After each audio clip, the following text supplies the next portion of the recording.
Bienvenue dans cette nouvelle édition du Non-Stop Info. Au sommaire, en Côte d'Ivoire, la coalition au pouvoir s'achemine vers la formation d'un parti unifié. Réunis en congrès extraordinaire, les militants du Rassemblement des Républicains RDR ont voté massivement en faveur de la création du RHDP en vue de présenter un candidat unique à la présidentielle de 2020. Le Togo stagne dans le classement 2018 de la liberté de la presse de Reporters sans frontières. Le pays se classe pour la deuxième année consécutive à la 96e place sur 180 pays.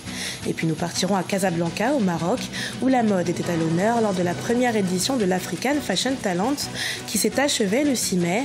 L'événement avait pour but de mettre en lumière les nombreux talents que compte le continent dans le domaine de la mode. En Côte d'Ivoire, le projet de formation d'un parti unifié entre le RDR du président Alassane Ouattara et le PDCI de l'ancien président Henri Konan Bédié vient de franchir une nouvelle étape.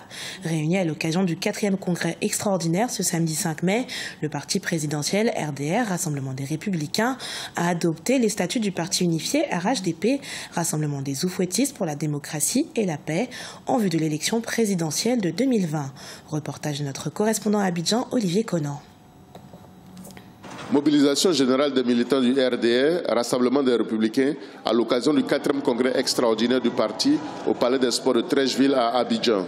Les militants sont venus écouter le leader de leur parti sur la perspective de transformation du groupement politique RHDP, Rassemblement des Oufouettistes pour la démocratie et la paix, en parti unifié.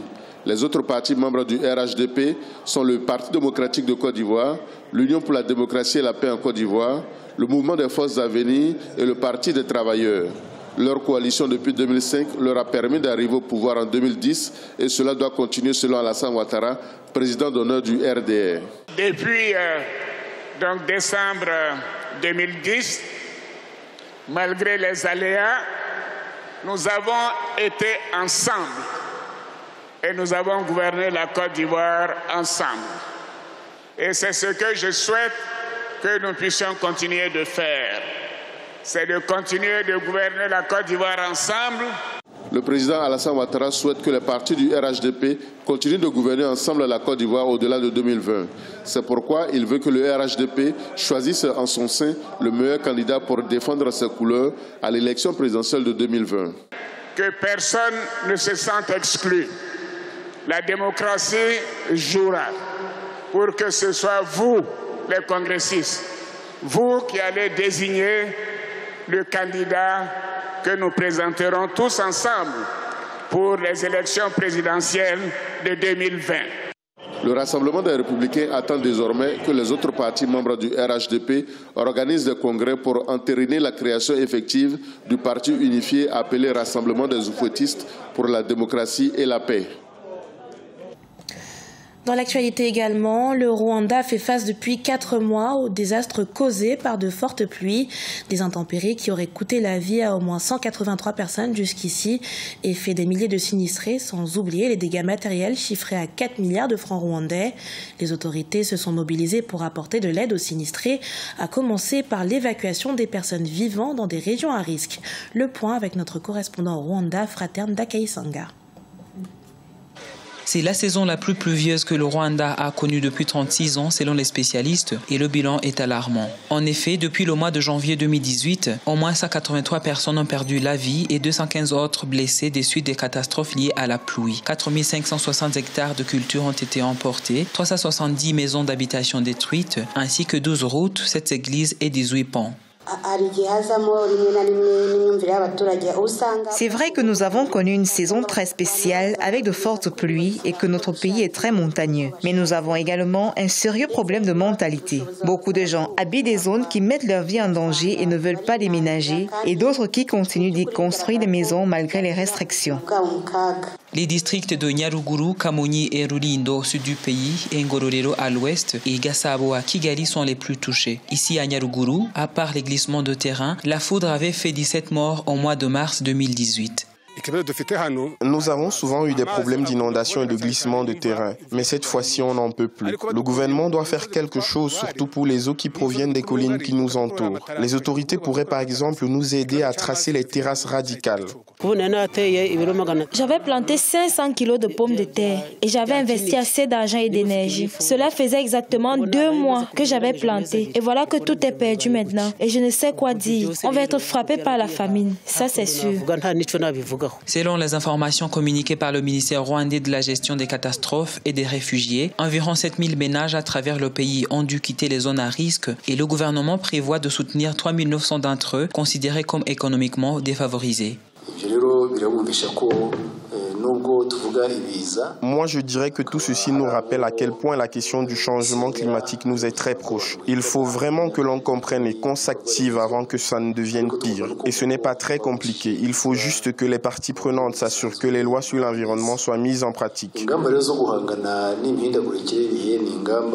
Les catastrophes qui ont récemment frappé le Rwanda sont associées à de fortes pluies, entraînant les inondations, la foudre et les glissements de terrain. Face à une topographie montagneuse, les experts proposent la collection des eaux pluviales qui pourront être réutilisées comme l'une des solutions durables qui pourrait s'ajouter à l'aménagement des terrasses radicales. Au Togo, pas d'évolution en matière de la liberté de la presse. Le pays est à nouveau classé au 96e rang du rapport mondial de Reporters sans frontières.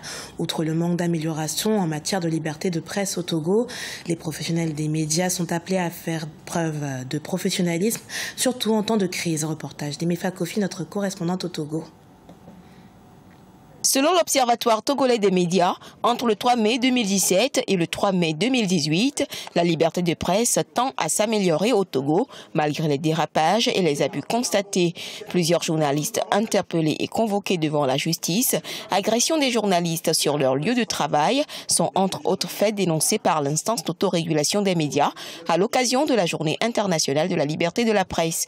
L'Observatoire togolais des médias déplore par ailleurs le traitement des informations de biens de médias dans la crise politique qui secoue le Togo depuis le 19 août 2017. La liberté de la presse, elle est garantie, aussi bien par la constitution togolaise que par les autres textes. Quand nous prenons, disons, le code de la presse et de la communication, je disais tout à l'heure que, en tout cas, c'est totalement dépénalisé depuis 2004. Alors cette liberté, oui, on l'a acquise, mais il faut reconnaître qu'il y a quand même certains problèmes. Vous savez que c'est une question de lutte permanente et quotidienne.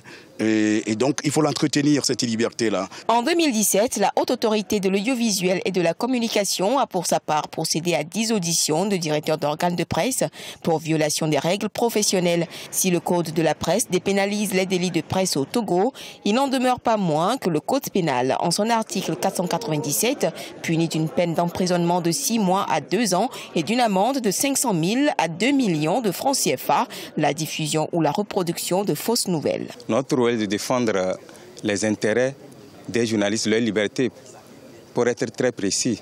Et nous allons tout mettre en œuvre pour que cette liberté ne soit pas restreinte. Et nous veillerons vraiment à ce que cet article ne fasse pas un entorse à la liberté de la presse dans notre pays. Tout comme en 2017, le Togo occupe cette année le 86e rang sur 180 pays selon le classement mondial de la liberté de presse de Reporters sans frontières. Pour renforcer la liberté de la presse, l'État subventionne les médias à hauteur de 100 millions de francs CFA. Le Togo compte officiellement 79 radios, 7 télévisions et 171 journaux qui paraissent plus ou moins régulièrement. Casablanca, capitale de la mode. La ville marocaine a accueilli la première édition de l'African Fashion Talent du 3 au 6 mai. L'événement initié par Nawal Debbouze et Zeynep El Kadiri a mis à l'honneur les jeunes créateurs du continent. Reportage de notre envoyé spécial à Casablanca, El Adjindiaï. La première édition du Festival international de la mode africaine, African Fashion Talent, a pris fin ce dimanche 6 mai à Casablanca, au Maroc. 2 jours de défilé durant lesquels les 13 pays africains participants ont montré leur savoir-faire. Du voile de coton de la ligne Pelébé de la Côte d'Ivoire, en passant par les traditions de broderie et de perlage de la Nigérienne Alia, jusqu'aux stylistes, modélistes et designers, n'ont rien laissé au hasard. Tout ceci pour faire valoir la créativité africaine. On a essayé de de revisiter en fait ce voile de coton qui à la base en fait est utilisé pour faire des tenues traditionnelles. On a essayé de le moderniser tout en gardant une certaine identité africaine. La magie de cet événement, c'est justement qu'il y avait tous les styles, toutes les idées et justement l'Afrique, c'est la diversité qui s'exprime et elle était là ce soir sous toutes ses formes et dans toute sa splendeur, j'aimerais dire. Zeynab El Kadiri, une des initiatrices de cette grande messe de la mode africaine, n'est pas en reste dans cette première édition puisqu'elle a présenté au public sa toute nouvelle collection pour préparer le Ramadan qui est une période de jeûne pour les musulmans. Elle a aussi salué la créativité des jeunes talents venus un peu partout du continent à cette grande rencontre de la mode. Sincèrement, pour les avoir sélectionnés, j'étais sûre qu'ils faisaient des choses aussi magnifiques les uns que les autres. Parce qu'ils sont tellement passionnés par ce qu'ils font. En tant que créatrice, je sais que la passion nous dépasse parfois. Et on est tellement passionnés qu'on ne s'arrête plus et qu'un jour ou l'autre, par l'inspiration d'un voyage ou d'une rencontre, on arrive à faire des belles choses. Il y a un travail, il y a les vêtements porteurs, vendables et surtout le côté économique du vêtement africain. Et le vêtement africain ou moderne, mais c'est très très très important. C'est que du succès, c'est beaucoup de choses et c'est au Maroc et c'est une chance que les jeunes ont aussi de venir ici pour montrer leur travail. Maintenant, il faut chercher des producteurs et des financiers pour les aider. Cet événement qui a débuté depuis le 3 mai a offert notamment un espace de débat, de rencontres et d'échanges autour de la situation actuelle et l'avenir du secteur de la mode en Afrique. Selon les organisateurs, l'African Fashion Talent, dont la première édition s'est tenue ici à Casablanca, a pour vocation de réunir les talents du continent autour d'un rendez-vous fédérateur et faire de la métropole marocaine la capitale de la mode africaine. Ce journal a été préparé par l'ensemble de la rédaction. Merci pour votre fidélité. Dans un instant, une nouvelle édition de l'actualité sur Africa 24.